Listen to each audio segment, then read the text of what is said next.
ஓம் சாந்தி.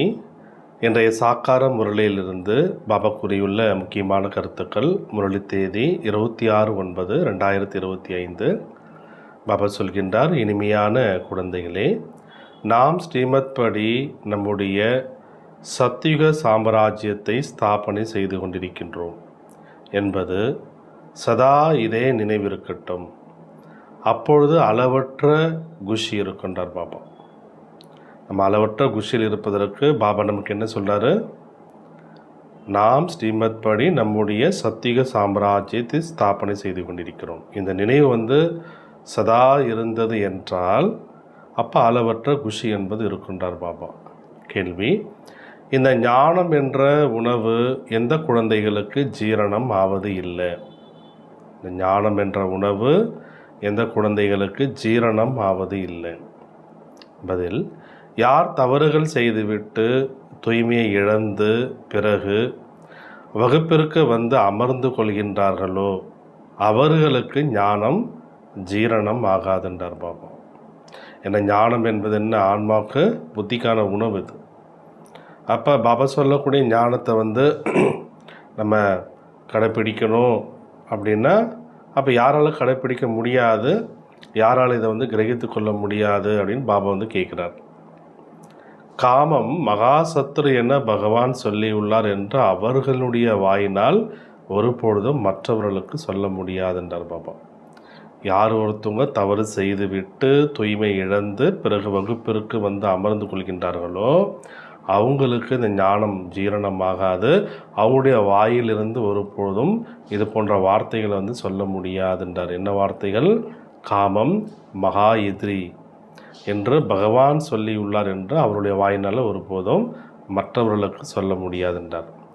அவர்களுக்கு மனம் உள்ளுக்குள் அரித்து கொண்டே இருக்கும். அவர்கள் அசுர வம்சத்தினர் ஆகிவிடுகின்றார்கள். ஓம் சாந்தி. நமக்கு சத்தியமான சிவபாபா கிடைத்துள்ளார்.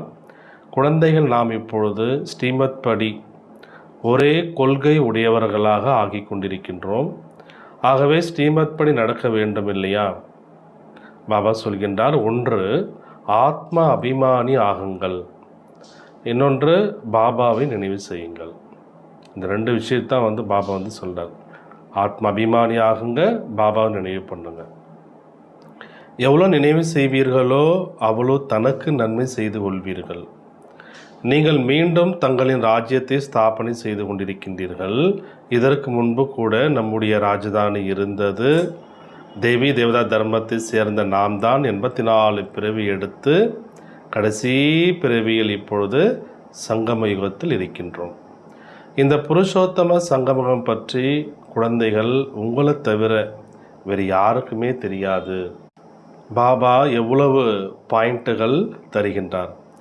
குழந்தைகளை நல்லபடியாக நினைவில் இருப்பீர்களானால் மிகுந்த குஷியில் இருப்பீங்கன்றார் பாபா.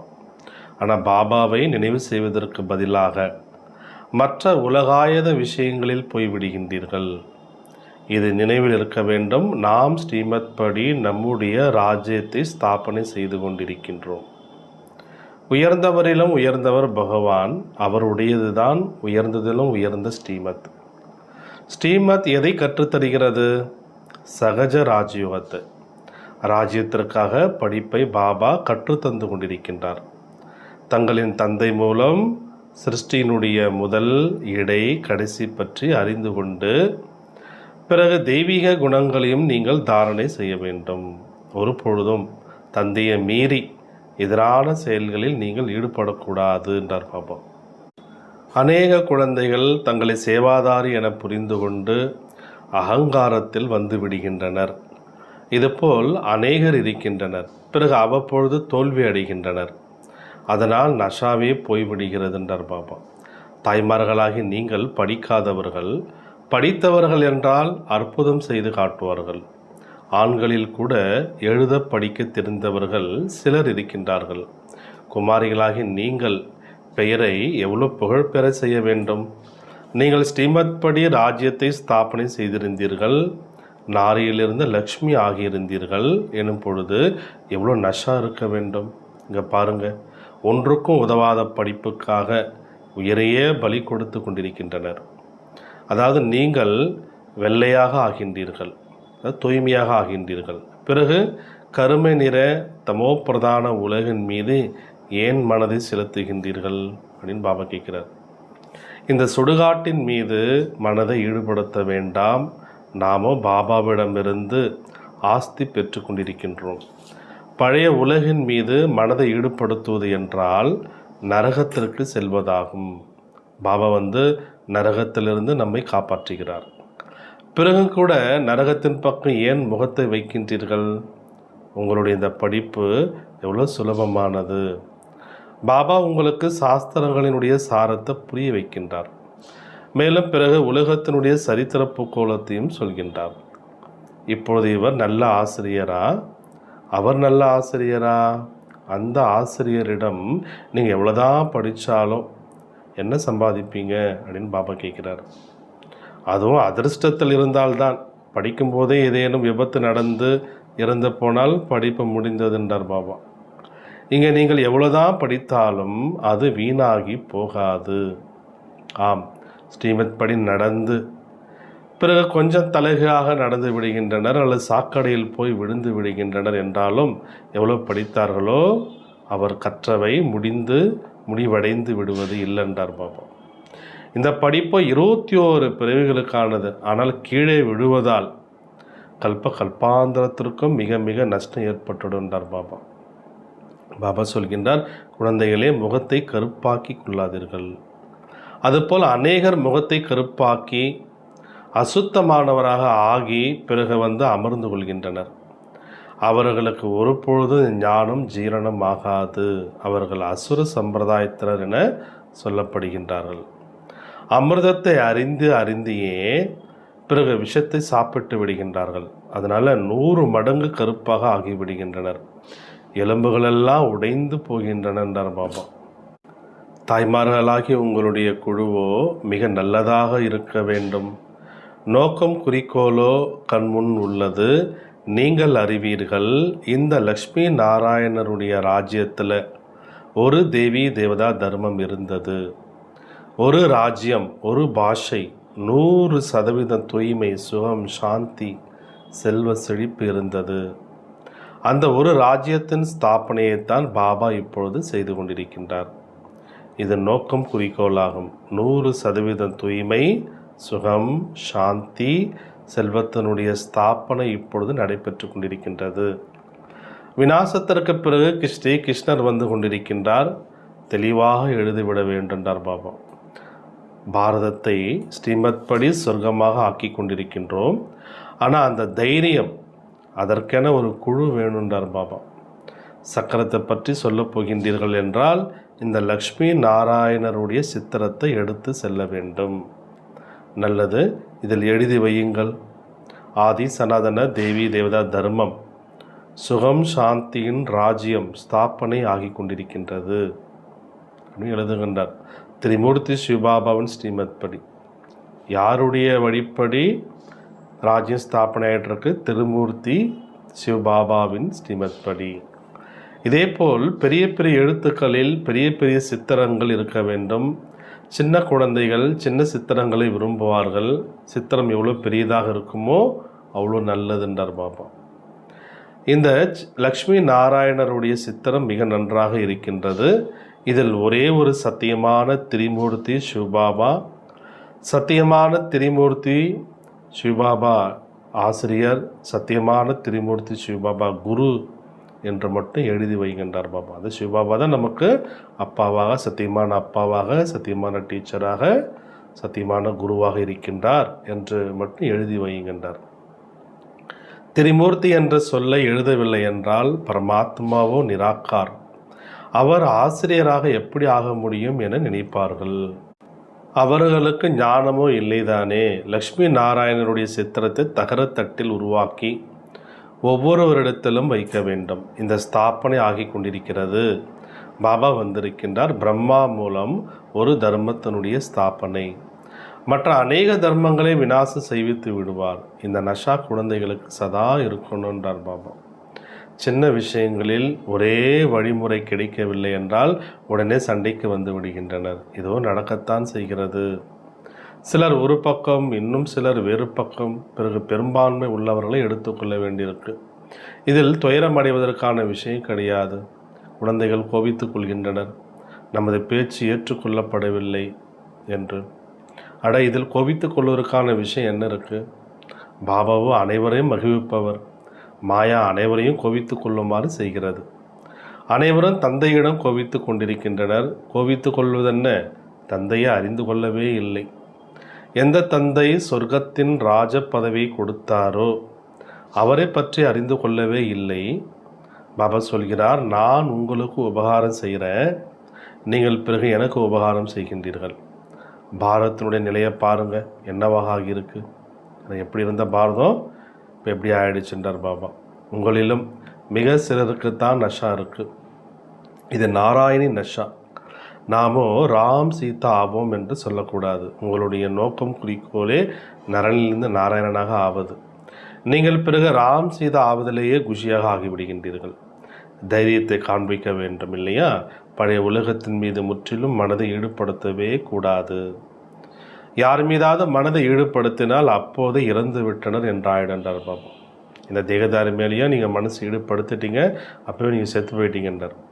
ஜென்ம ஜென்மாந்திரத்திற்கும் நஷ்டம் ஏற்பட்டுவிடும். யாருமே தன்னை தேவதா தர்மத்தை சேர்ந்தவராக உணர்ந்து கொள்ளவே இல்லை. மனிதர்களாக இருந்து கொண்டு தங்களுடைய தர்மத்தை பற்றி அறிந்து கொள்ளவில்லை என்றால் என்ன சொல்வது? இந்து என்பது தர்மம் கிடையாது, யார் ஸ்தாபனை செய்தார் என்பதையும் அறிந்து கொள்ளவில்லை. குழந்தைகளாகிய உங்களுக்கு எவ்வளோ புரிய வைக்கப்படுகிறது. பாபா சொல்கிறார், நான் காலனுக்கெல்லாம் மேலான காலன், இப்பொழுது வந்துள்ளேன். இதற்காக பாபா வந்திருக்கிறாரு, அனைவரையும் அழைத்து செல்வதற்காக. மற்றபடி யார் நல்லபடியாக படிக்கின்றனரோ அவர்கள் உலகத்தின் எஜமானர் ஆவார்கள். இப்போது வீட்டுக்கு புறப்படுங்கள், இங்கே வசிப்பதற்கான தகுதி இல்லைன்றார் பாபா.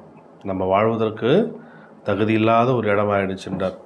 அசுர வழிப்படி நடந்து அதிக குப்பையாக ஆக்கியுள்ளனர். உலகத்தின் எஜமானர்களாக இருந்த பாரதவாசிகளாக நீங்கள் இப்போ எவ்வளோ அடி வாங்கி கொண்டிருக்கின்றீர்கள். இப்படித்தான் பாபா சொல்வார் இல்லையா? வெக்கம் வரவில்லையா அப்படின்னு பாபா கேட்குறார்.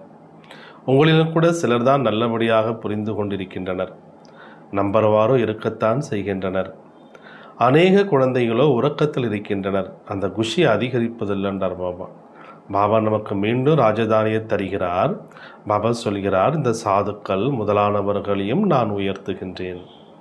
அவர் தங்களுக்கு தாங்களே அல்லது மற்றவர்களுக்கு முக்தி, ஜீவன் முக்தி அளிக்க முடியாது. உண்மையான குருவோ ஒரே ஒரு சத்குரு தான். அவர் சங்கமுகத்தில் வந்து அனைவருக்கும் சத்கதி அளிக்கின்றார். பாபா சர்வசக்திவான், அவரால் என்னதான் செய்ய முடியாது என்று மனிதர்கள் நினைக்கின்றனர். என்னை நீங்கள் அழைப்பதே தூய்மையற்றவர்களை தூய்மையானவர்களாக மாற்றுங்கள் என்றுதான். அதனால தான் நான் தூய்மையாக ஆக்குகின்றேன். மற்றபடி வேற என்ன செய்வேன் அப்படின்னு பாபா கேட்குறார். என்னுடைய வேலையை நரகத்தை சொர்க்கமாக ஆக்குவது. அதுவும் ஒவ்வொரு 5000 ஆண்டுகளுக்கு பிறகும் அவ்வாறு ஆகின்றது. இதை நீங்கள் தான் அறிவீர்கள். தேவி தேவதா தர்மம் என்பது ஆதி சனாதன தர்மம், அனைத்திலும் பழமையானது என்றார். மற்ற அனைத்துமோ ஒன்றன் பின் ஒன்றாக வந்துள்ளன. அரவிந்த் கோஷ் இப்பொழுது வந்தவர் என்றாலும் பாருங்க, எத்தனை ஆசிரமங்கள் அவருக்கு உருவாகி இருக்கின்றன. அங்கே யாரும் நிர்விகாரி ஆவதற்கான விஷயமே கிடையாது. அவர்களுடைய இல்லறத்தில் இருந்து கொண்டு பவித்திரமாக யாரும் இருக்க முடியாது என நினைக்கின்றனர்.